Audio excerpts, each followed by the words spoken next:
now I would say more interested in just like, how do I create a stable, healthy business that people want to work for? And how do you create teams? I mean, I do endless amounts of learning events and webinars, and we're implementing systems and researching software and like, what are the best communication tools? And so like now that's my thing. Do you want to wake up feeling like you're stepping into who you're meant to be, into the best possible version of you?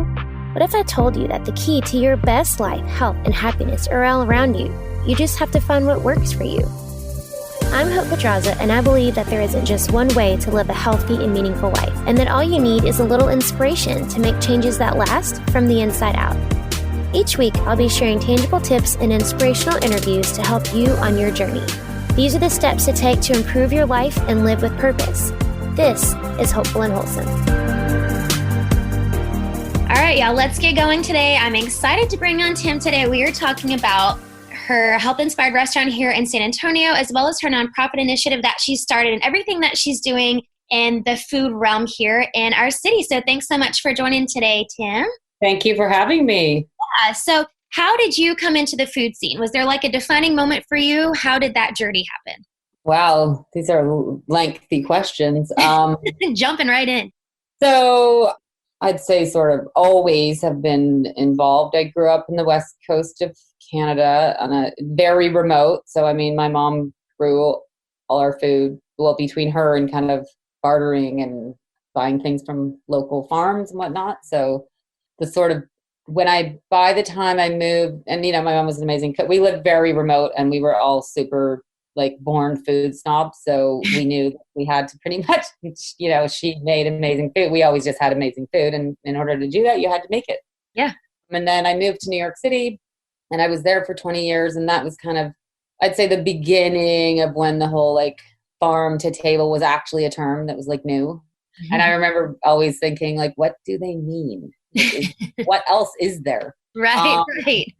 And so, you know, I got really involved in that scene there and farmers markets. And yeah, it was amazing there. I mean, the Union Square was like the main big farmers market in New York. Yeah. And it was amazing. I mean, what people would pull in from that area was incredible. I mean, when it was like ramp season and fiddleheads and just a lot of things too. I grew up in the west coast of Canada and then moved to New York City. And so a lot of the stuff that they had was also not things I was familiar with. Right.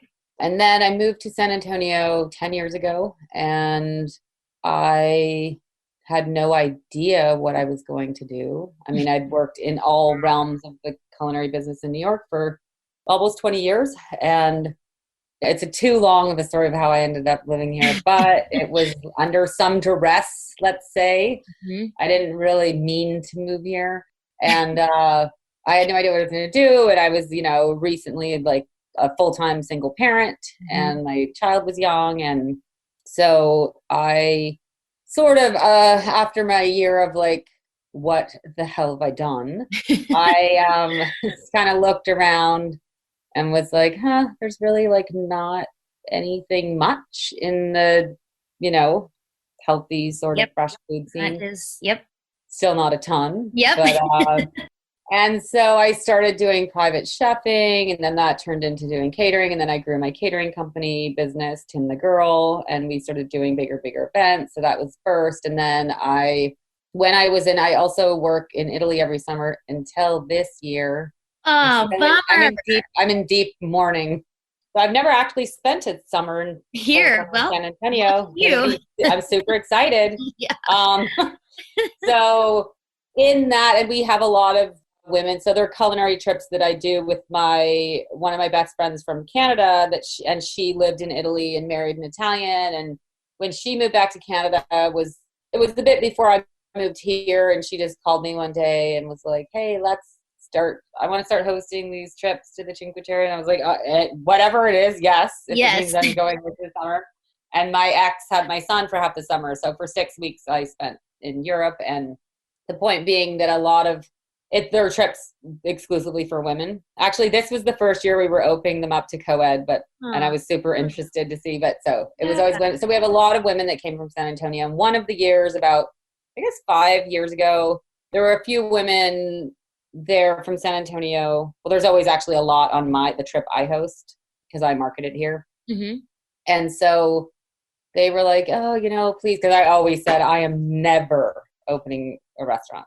Like I've been involved in a lot Really? of different openings. No, I was like, never. How funny. I liked catering. I liked private chefing because it's, sure, you work hard and you work all the time, but you do run your own show. Right. Whereas like restaurants, you can't just be like, I don't feel like opening today. Right. Exactly. I mean, you could, but you're not going to do well. Right. Anyhow, they were like, we don't want to always have to have a party to have your food at a restaurant, and then I pitched to Pearl and we got in there, and that we were originally going to open a freestanding location. Then the food hall situation came up, which was awesome. And they were like awesome and super helpful. And so then we opened, that was when I started The Good Kind. And so we had that for 3 years. And then the opportunity for the new space that we're at, which is The Good Kind Southtown and Ivy Hall Events, which is our own event venue, that came up, and we're the exclusive caterer there. And I realized in December, I have a really good friend I have 3 friends who have passed away in the last couple of years. And the one in December, Katie Powell, who was an amazing San Antonio artist, I was with her for 6 weeks every day until she died. And I remember partway through it thinking, if I died right now, I would be so pissed, because my life was like just out of control. I mean, having 2 restaurants and the venue and the catering, that the restaurants are open like every day of the year except for Christmas and Thanksgiving. Right. And so every single day of my life for 3 years that I woke up, there was like some sort of drama. That's just the nature of it. Yeah.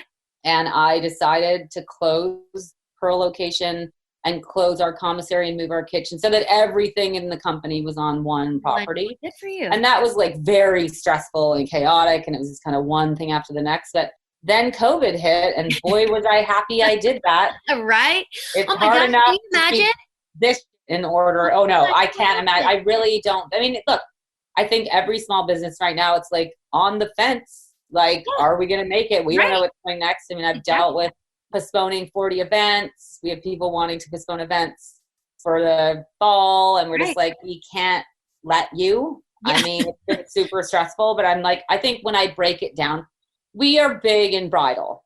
We do corporate also and social events, but a lot of bridal. And of course, everyone getting married thinks that the entire world revolves around them. Of course. And their wedding. So, I've been on just total lockdown, reaching out to everyone. I mean, it's hard. Yeah. And just explaining, like, I'm sorry, if we're open, if we are closed by executive order, then of course we're going to postpone your event. But if we're open, I mean, sure, we'll postpone your event, but there's a fee. Right. I mean, the other day I was talking to the phone and I was just like, let me break it down for you. Like, I'm pretty sure you'd like us to be in business. Yeah, so exactly. This is how it works. And I mean, I am a big believer in, learning. I joined the Entrepreneur Organization, which is a global network of entrepreneurs. There's like, you have to have over $1 million in revenue, but not necessarily be profitable. I'm like, I have well over $1 million in revenue, but to ever be profitable. And that's kind of the nature of startups. Look, I'm just always a big risk taker, and I'm always like, okay, bigger, especially in restaurants, right? I mean, restaurants are like the biggest risk. It takes a while. Yeah. And I mean, so, and then, so I've spent since COVID happened. I mean, luckily, and I also, because I won the James Beard Fellowship last year and went to like culinary business boot camp in San Francisco with like 20 women per year. This was only the second year they did it, win this award, and you go and do. So between the Entrepreneur Organization and my James Beard thing, they're both like lots of communication. I mean, that's it. Lockdowns on webinars and like, how do we do this? How do we survive this? So that being said, the point is I didn't just kind of make up policies of what we would do going forward. I've spent like 2.5 months on lockdown, writing loans, writing grants, learning, figuring everything out, trying to like pivoting every hour. Yep. And I did meal delivery for probably 5 years. I hadn't done it in 3 years, but I had those systems set up, and I kind of pulled that back out. It was massive PTSD. So yeah, I mean, I've been just trying, there's times where I'm like, hiding under my blanket, just like it just go away. I Yes. don't. But overall, I think, the best we can do is just remain hopeful. And we've started doing some really fun small events, and we have a perfect space, obviously, to be able to do that. So slowly but surely it's coming back. We opened, meal delivery, then we switched to curbside, and then now we've kind of opened. Mm-hmm.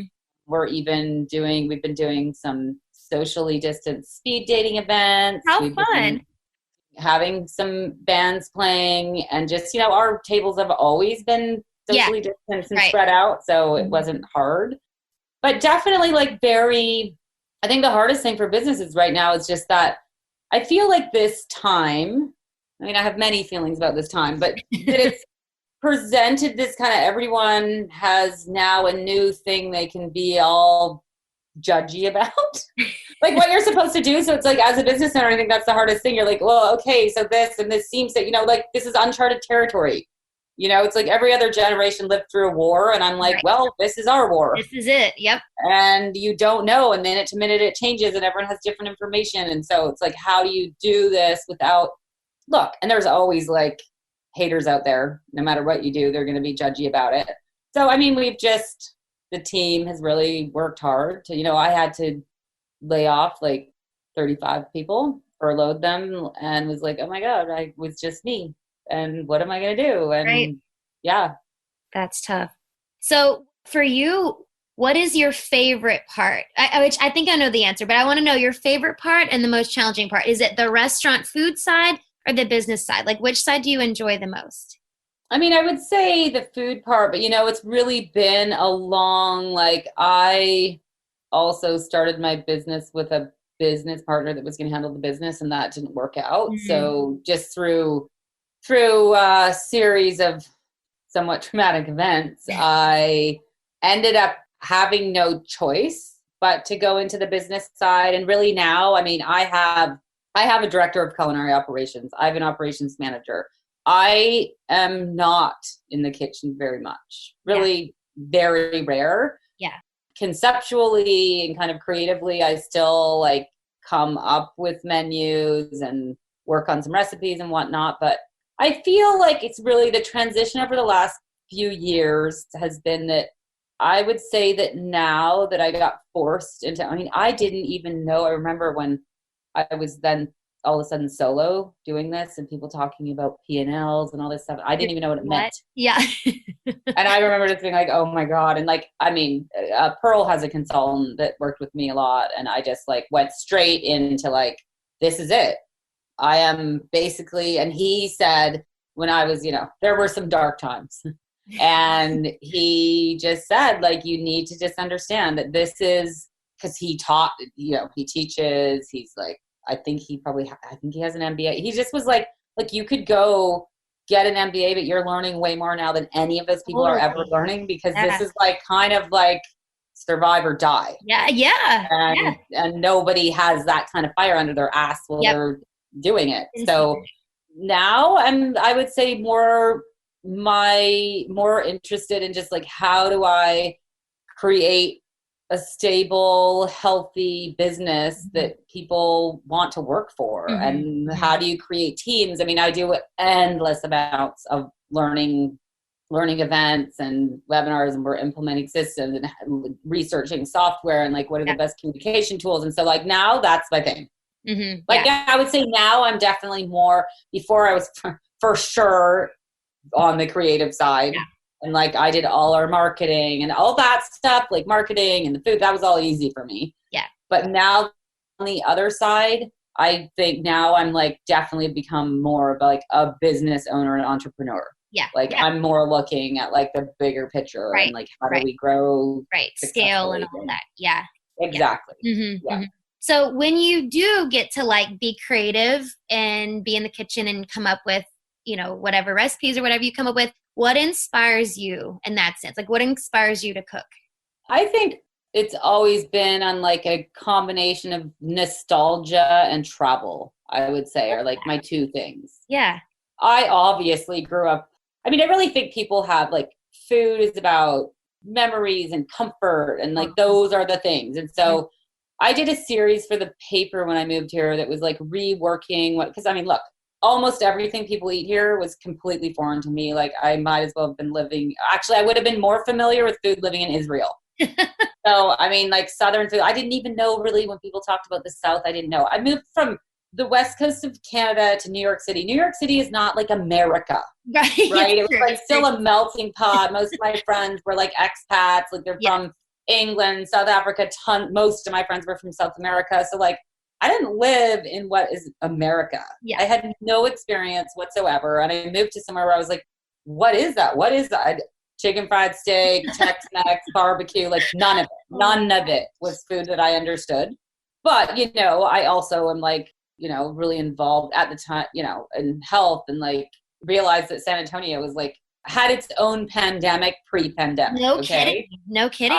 Just like, and I get it. And it's like easy to be really judgy about it. And like, why would anyone eat that? Like chicken fried steak. I'm like, what? That is like, is there even any nutritional value? This amount of calories? And like, I don't believe in people like counting calories. It's just like, I'm very much a believer in like just eat real food, eat when you're hungry and you're good. Right. But you can't blame people for like, that's your comfort. That's what you know. So I did this series where I kind of reworked dishes to try and make them still in that comfort zone, but health them up a little bit. Yeah. So hence like our tagline was like fresh comfort food.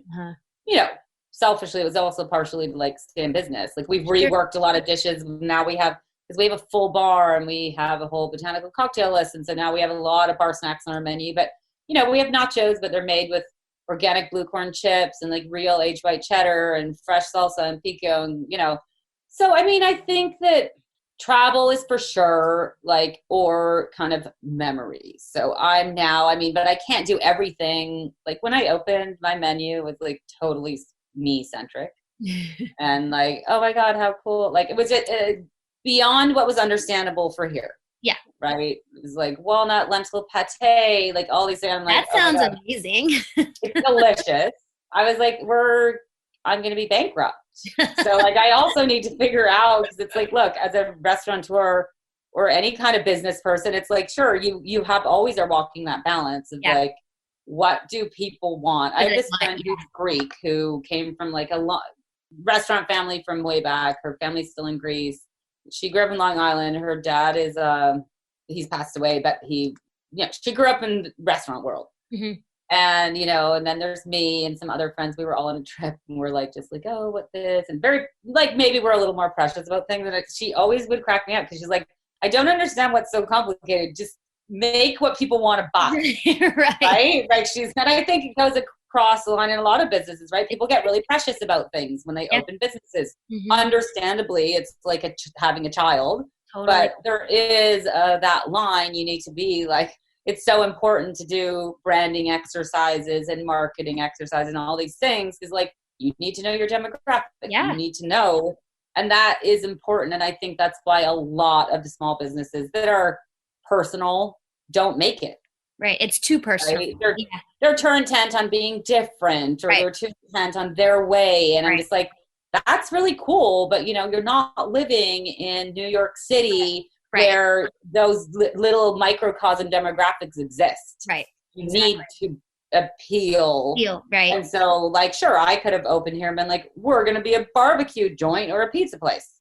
And like, but instead, you know, like we're putting, you know, we have like paninis and flatbread on the menu. You know, I've always been I don't like shoving health and what people should do in their face. It's like, look, you're a grown up. People can make choices. I mean, I think people get kind of obsessed about like, oh, people this, you know, they need to be educated. I think most people are pretty knowledgeable what they probably should be eating. Like, I know I shouldn't, you know, last night, for example, I have just tons of QuickBooks stuff to do. And so like I stayed up, I ate like chips in bed till 3 a.m. and like had like Sex in the City playing on another screen just to like keep me company. Like just like bullshit. Okay, I know I shouldn't be doing that. I know I should like set parameters and have boundaries of work and schedules and not do it happens. So I mean, I don't think that I also am definitely someone who does not believe, you know, there's a lot of people like, oh well, not everyone can afford to eat well. That is Yeah. Guess what? Like, learn how to cook. And I had times when I lived in New York City that I was like super poor and I lived alone and I lived in this teeny little apartment with like a hot plate. And like, I mean, yes, okay. So I may be slightly more educated, probably a lot more educated than a lot of people in like health and food. Yes. And I grew up luckily knowing how to make things Right. like get brown rice. And I remember working out nutritional value for money, for penny spent. And I'm sorry, you're way better off if you can, like, I would get onions and garlic, a couple veggies, and buy bulk, any kind of whole grain, and bulk legumes, lentils, or whatever. Yeah. Sorry, if that is your main diet, it's super healthy and it's super affordable. Dirt cheap. Yeah. Like, for the price of a Happy Meal or whatever it is people buy, like, you can feed yourself, make a pot of, and it's something delicious. Yeah. Totally. And I get it that not everyone thinks that's delicious, but I do think, as much as I think there's that comfort food, and I get it, like, sure, and I once in a while, like, eat that. But I mean, don't eat it all the time, like crazy. And I love like real Mexican food, but Tex-Mex is not my thing. Mm-hmm, mm-hmm. But I think that it's also, that being said, possible to change I know lots of people that have. Yeah. It's not like they overwork, but they can change. Look, try new things. Right. Try to educate yourself about food. Right. And then, like, I'm sorry, if you educate yourself about fast food, where it comes from, how those animals are treated. Look, you can make yourself stop liking it. It's very true. Like, seriously, go watch like one documentary. It is very true. How do you think when you kind of, because I like that you kind of stuck to your roots with, the healthy food and all of that. How was or what do you think about the initial response that people had where you were kind of like recreating San Antonio food, but in like a healthy way? Was it a good response? Yeah, I would say for sure. Look, people who are completely not interested probably didn't take the time to be like, I only heard from people that were into it. I did. Yeah. One of my favorite ones was a take on enchiladas because, okay, so I'm also not a big meat eater. I did a take on enchiladas. I remember I think it was amazing. I actually got a lot of feedback. And it was these enchiladas made with, inside I did black beans and sweet potato and Swiss chard and then corn tortillas and then like a spicy tomato enchilada sauce. And then I made like a pumpkin seed cilantro kind of cream that went on it. It was delicious. And yes, I had people see it and then like want that for parties. And I haven't done it in a long time. I should bring it back here. But for the most part, and I'd say now even people that come in here, they're definitely. I mean, look, like I said before, there's always going to be haters. Sure. I mean, I think that the thing I struggle with probably the most in that part is people maybe not getting, because like I said, we have chicken wings on the menu now, we have cauliflower wings, we have nachos, we have a burger, is people not understanding pricing of quality ingredients. Right.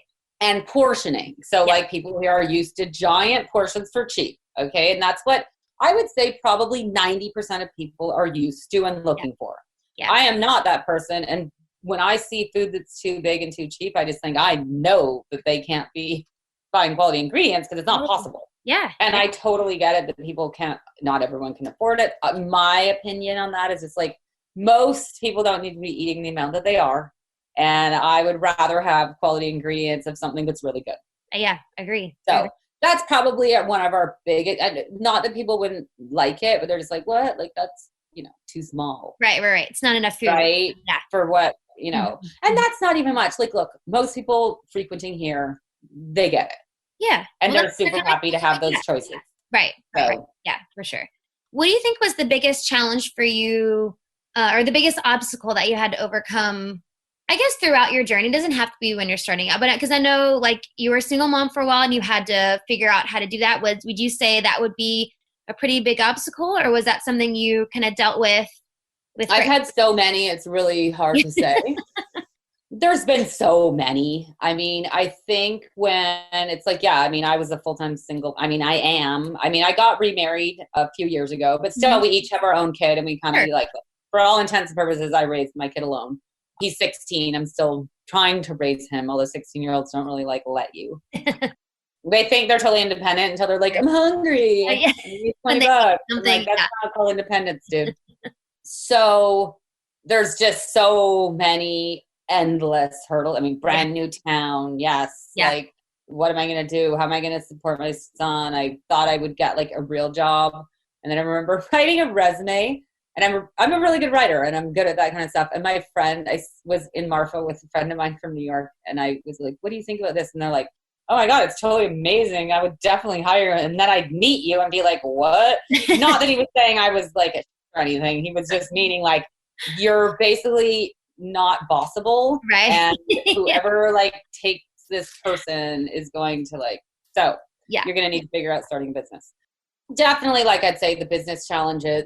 There's so many, but I think ultimately everyone's biggest hurdle is like knowing themselves and realizing what they're capable of. Yeah. And probably just as important, you actually aren't capable of certain things, and right. you then need to go find the resources. Hire somebody. And yeah. the people. yeah. That was a big one. For like, sure. Don't try to do everything. Yep.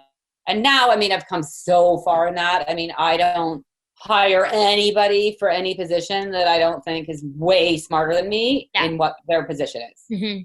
Yeah. I just hired a new, and we'll see, we'll try it, but a new, kitchen manager, chef, culinary ops manager. And I'm just like, oh, I'm 100% sure he's way better than me. I'm like, awesome. I don't want to be the boss of all the things. Yeah. Right? Yeah, I want people, and it's taken me years to learn that, and like endless coaching and training and business coaches and this to like get to the point where I'm like, oh my God, if I had nothing to do, right. Good. Right. I don't want to like letting go of control. I think that's kind of the root of it all, right? I mean, you totally think you can control something, but you can't. Right.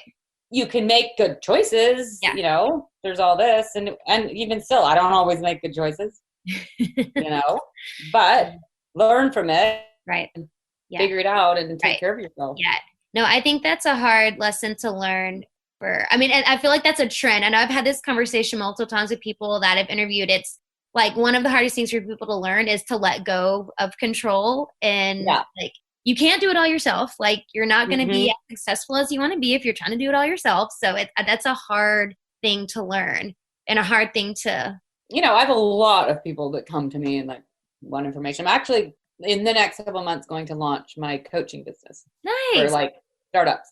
Rest. Like when I just think of the amount of like trauma that I've been through, and I think especially as a female business owner and entrepreneur, just the amount of information that's out there that people don't share. And you're just like, now that I know what I know, I'm just like, oh my God, no one else should have to go through this. Like, and I can make it easy for them. Mm-hmm. I didn't know that and went through the school of hard knocks of how things work. Yep. And I think that most people that I talk to, I'm just like, what? You don't have a bookkeeper? Like basic that people don't understand. Sorry, I swear a lot. Basic stuff that people don't understand, that it's not that expensive, and it's not doing everything yourself. Look, there's sure a time when you're going to do everything yourself, but you cannot grow. You cannot functionally grow unless because I think too, like when I was first here and starting the business and had my kid, it was like, well, right away. I mean, and I was poor, but hell yes, I had a housekeeper. Because I looked around San Antonio, I was like, oh my God, that's one thing I can get rid of very cheaply. Yeah, yeah. And like I pay her well, but I'm like, for what? Like, so if you're always being like, what is my time worth? What is my time worth? Exactly. Right? Exactly. Because if I can then have the energy to go do this thing and grow this, what I'm capable of achieving or earning versus this, and you're employing someone. So I think that's something that's really hard for people. Yeah, for sure. But I've talked to people that's like, oh, but isn't that so expensive? I'm like, no, it's not. And the amount, I mean, I'm a firm believer in outsourcing, because it's like, what would take you 10 hours? Right. And you probably won't even do it as well. Could potentially take them 1 hour. Yeah. Yes, you paid $25 for. Right. So I'm sorry. So 10 hours of your time. So you were getting paid $2 an hour. Yeah. Right? Yeah. Yeah. It's that time value thing that people don't grasp. Like it is costing you more, because then what's costing you, like you said, 10 hours of your time, and you could have already had it done. Yeah. No, I totally agree. And very likely you're going to have to pay someone even more to fix how much you screwed it up. My husband is a contractor. And he sent me the other day this funniest sign from the place where he I don't know, gets lumber or whatever. And it was, I can't remember exactly, but it was basically like, if you think that, you know, getting construction done is expensive, like wait till you try a cheap person. Yeah, kind of that thing where it's just like getting it done well the first time. Exactly. Definitely worth it. That's a great analogy there. So I do want to ask about the nonprofit that you started here in San Antonio. So it's kind of a new thing that you're doing, which has actually been, I know, a huge blessing for a lot of people during these COVID times. So what kind of prompted you to start this nonprofit? I think, I mean, I was, you know, struggling sitting in COVID times. And, you know, I have this great space and I just wanted to do, I mean, partially, so I have friends that I started it with. My friend Heather, who owns CryoFit and Sweat Equity, was one who I had this kind of on the back burner of doing something. I had already like owned the domain name and years ago, but I'm too busy. So look, I had time. Heather was the one who prompted and was like, hey, I want to do this gift card. I was like, okay, I'm perfect. Like, let's do this. So people had time. I have my graphic designer who offered for free to come in and like help with that part. Another friend who's part of it, Angela, who has Slab Cinema, who built the website. Like, it was just like right thing. And, you know, I've always wanted to be able to like use time and resources to feed people who need access to good food. So we did frontline workers. We also have, you know, a homeless shelter that we did. So yeah, we just kind of, it will continue to grow. Yeah. And it was, you know, other, like I have a lot of female friends, businesses. So obviously it was also like great that people selling gift cards gives you cash flow when you need it. It keeps you relevant. It's doing something good. There was just whatever. It was a win-win all around. Yeah. Yeah. That's awesome. So as your business kind of evolves, what is inspiring you to kind of scale? Like, what direction do you see your restaurant going? That's hilarious right now. I know, right? We're all at a standstill. But before COVID, what was kind of your aspirations for that? I mean, that, you know, I had just done that big change of like downscaling in order to stabilize, because we have never been profitable. I have an investor group. You know, there's been, plenty of times where I'm like, I'm not going to make it. Yeah. Plenty. Of course, I'm not like, that's not what I'm posting on social media, but it's like, there's been plenty of dark times. Yeah. So I had just done that big change. So my current plan is like, okay, stabilize. And then look, and then COVID happened. Like it's a new world. So it's getting, I think the event venue is the thing I'm primarily focused on. Originally, when I came up with the concept for The Good Kind, that was like, look, someday I'd love to have the time and the right team, but I have a pretty new team and an awesome team right now. Is like, yes, get to where this Good Kind is scalable, but I'm not doing that by myself. Yeah. That would be like, okay, I get somebody who wants to like partner in that part of it. I mean, there's lots of ways it can work, but I'm not doing that by myself. Hell no. So the plan is there. And so it's, you know, we're like really kitting it out, as in like food Bible is what the things are, right? Like now we're like, I'm really focused on the organization of that. So that could happen. Yeah. Yeah. I already in the beginning, like I have I did all the branding and marketing exercises. Like that part is there. Mm-hmm. I mean, one day I wouldn't say necessarily sell, and we also cater off site. So it's like, I'm really like all portions of the business I'm looking to grow. Yeah. But Ivy Hall is my main, because we're the exclusive cater and bar for Ivy Hall. So there we cater at lots of other venues, but here we have the potential, and what we do is really just more like I'm trying to curate what an event at Ivy Hall is. Mm-hmm. Right. And to be able to be more like, hey, here's what we do, and just make it unique and special, you know, down the line. Like, I don't know if I would necessarily, sure, I want to someday not work forever, sell the company potentially, like, I don't know, or maybe there's offshoots of it. Right. I'd like to get to where, you know, I've spent probably most of my life in some version of trauma, because I'm just like, as soon as something's working, then I'm like on to the next thing. The next thing, yeah. So that is exhausting. Yes. And that is why I'm not even thinking about anything else right now. It's like, rather than sure, we have sales plans for growth and all that. And I'm saying rather than a new thing, I'm like, okay, I've kind of decided to just, and this was even pre-COVID, just like, let's dig into what we already have. Yeah. Yeah. We kind of ripped apart systems and structures, like down to the ground, staffing, everything. Be like, okay, what's working, what isn't, and like slowly, properly build back up. Right. Yeah. I think that's how successful businesses are growing. I think that's a great plan. And rather than growing too big, too fast, and then you're, SOL. So. Well, that's what I did. Yeah.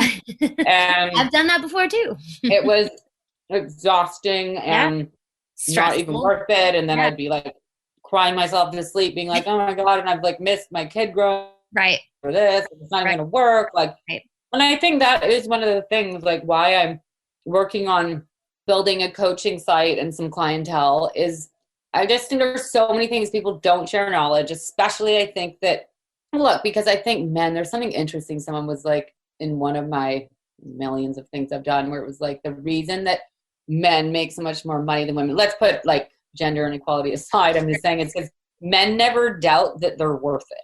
They don't even bat an eye at like, and so I think especially women have a tendency to not want to show weakness or talk about failure and ask questions because they feel like, oh, then I seem stupid because I don't know. And like I did all those things. And so I think that is like really crappy. It is a reason for a lot of people's failure. Yeah.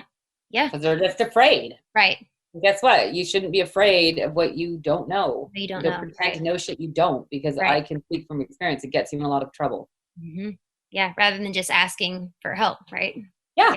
Yeah, totally.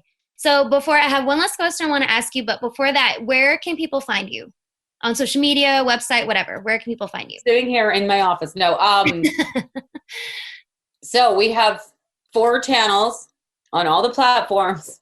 So I'll just go with Instagram. So Tim the Girl, at Tim the Girl, at Ivy Hall Events, at Be the Good Kind, at Good Kind Southtown. I hope you're not doing all of those yourself. That is so I have someone who is helping now. Thank God. For a long time I did. It's a lot. Yeah, no, I would like work all day and then I would stay up all night posting. Put content. Yeah, that's so much content. Yeah. Well, again, a lot of it was from being controlling because I did have people here and there, and I've had some good people here and there that helped, whatever. But then I don't know, they left, and I was too controlling. Yeah. And if things weren't exactly written how I wanted, I'm also like a real stickler for grammar, and I found it very, very difficult to find people in San Antonio that use punctuation properly. All right, for the last question, I like to ask this to everybody. What do you think is the most important change people can make, or the most important thing they can do to live with purpose? Gosh, I mean, I don't know. I still ask myself all the time, what is my purpose? I think that it's kind of one of those things like pie in the sky that people think that all of a sudden there's just this one thing that, look, try a bunch of things. Do you really know? I mean, it's a lot. It's a lot. I think people put too much pressure on themselves thinking that they know that right away. Like, look, your purpose at a certain point in your life can be your kids, right? They're young. They need you. Then it's like hard. Then they grow out of me. I mean, I'm going through that. I'm just like my son. It's been in the last year that he's kind of like, I don't need you. And like, I mean, I nursed him till he was 3 and he slept in my bed till he was 11. So it's like hard. And so then you're like, okay, wait a minute. Whoa, like that, so it morphs, right? Yes. Yeah. Your purpose is your business. Your purpose is that. I think ultimately as we get older, you need to look, and it's really hard how to not have your identity as a business owner completely enmeshed in the success of your business. And I mean, I went through, I can't say that I've definitely succeeded in extracting it, but that's the goal. Yeah. And then I think your goal is to move to like truly a purpose. Yeah. Which, I mean, I'm still like, I mean, I think I have an idea of mine and like, yes, but I'm also just, look, I'm too busy to notice it. Really? Yeah. People are like, what? You don't think you have a purpose? You insane? Like, definitely it's partially like it's food, it's women. That's why I'm like set on doing this coaching thing, because I think now my purpose is to like help other, I won't say necessarily young, but I would for sure, I think I'm only taking female clients. Yeah. With female young entrepreneurs. Because straight out realize like, oh my God, it's so easy when you already know all the things to think everyone knows the things. Exactly. But they don't.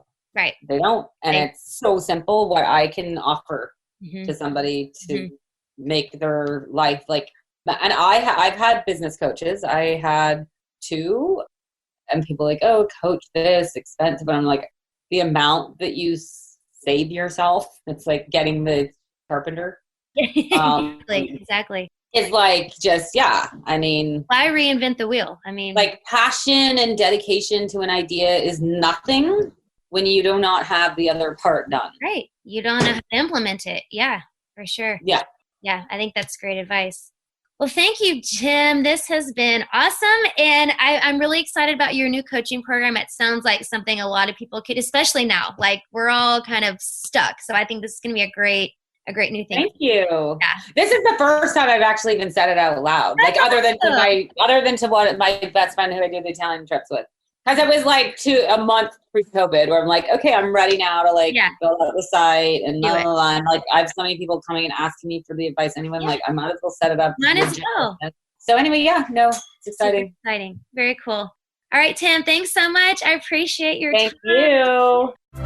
Thanks for listening to Hopeful and Wholesome, y'all.